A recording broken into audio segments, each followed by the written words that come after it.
In this video we're going to talk about how expensive cars can actually be cheap, my experience with the BMW M2, and if you should get one or not.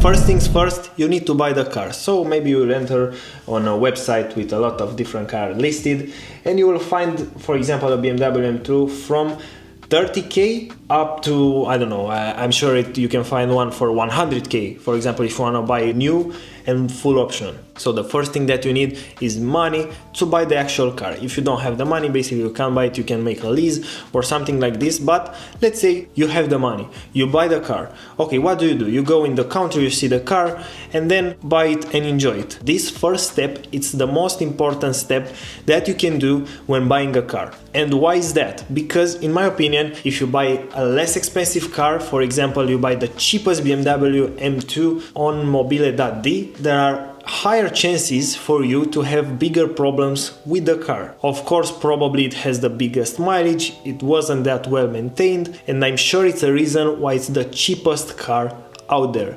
In my case, I own the G42 version, basically it's the newer version, and it was around 55k, something like this. It was 2023 with 22k kilometers. So we are now in the late 2025, and in my opinion, it was quite a new car, which also had warranty left till next year 2026, which was a big reason why I bought that car. Maybe you would say that it's a big difference between 30k and 55k, but besides you get a newer model, you also get a newer car, a newer feeling in the inside, and all the components of the car are newer, and it should last longer. What I want to say about this, it's, for example, if you buy a less expensive car, you might throw some money in it to make it work good, or it's a higher chance for something to break. How much money can you throw in a car to be as expensive as the newer model? But basically it's possible. A lot of the BMW M2 are drove hard, and it's not impossible for the gearbox to fail, for, I don't know, the engine to fail or something like this, especially with that many kilometers. So I bet it can be less expensive to buy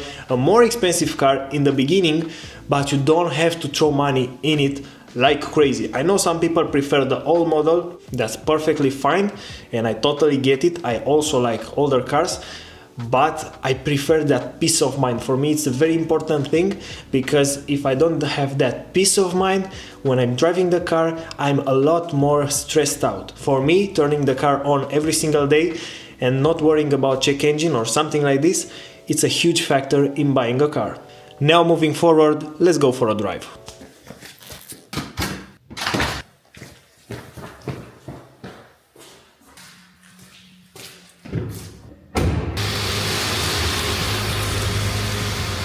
I don't want to talk about, for example, the mods or the insurance, because it really depends on you. For example, in my case, if I have the car on company, the insurance is much cheaper than on my name. Here in my home country, it can be twice or even triple the money if I would bought it on my name, not on my company. And regarding the mods, I'm not a person that really likes modifying cars. I want to have the usability of a stock car.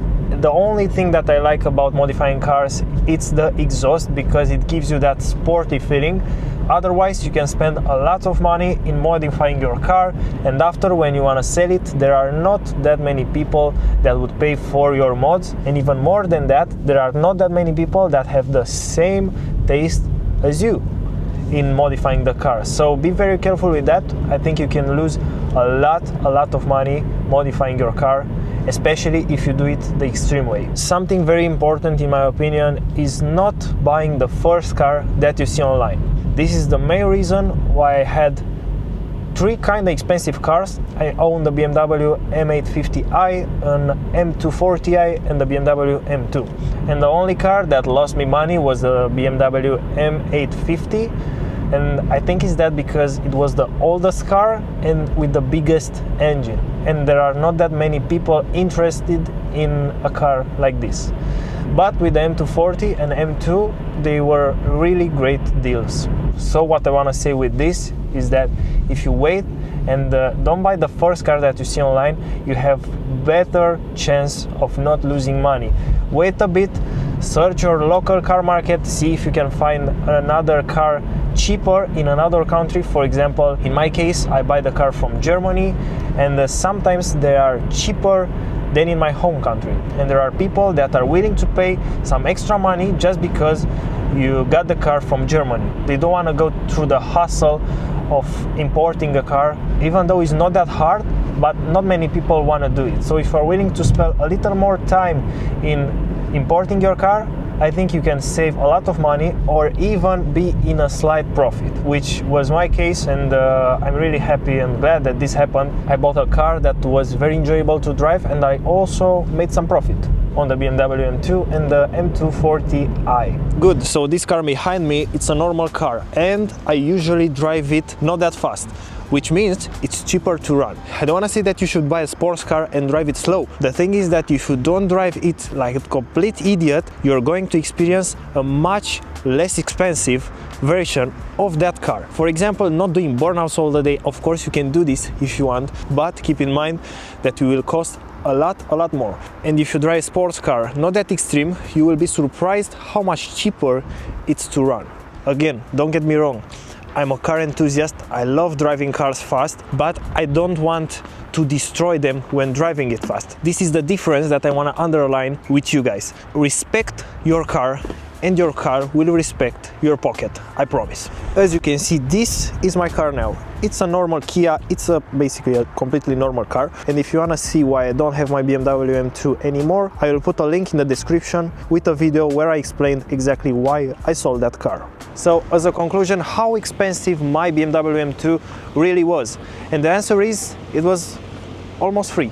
I mean, I needed the money for it to buy it, but it made me some money, and I also enjoyed the car. And I'm not a car expert, guys. I want to keep in mind that I'm not the biggest car expert in the world. I just bought the car from mobile.d, and that was it, because it was at a good price. I bet you can do it too, and I bet you can do it also. It's not that hard.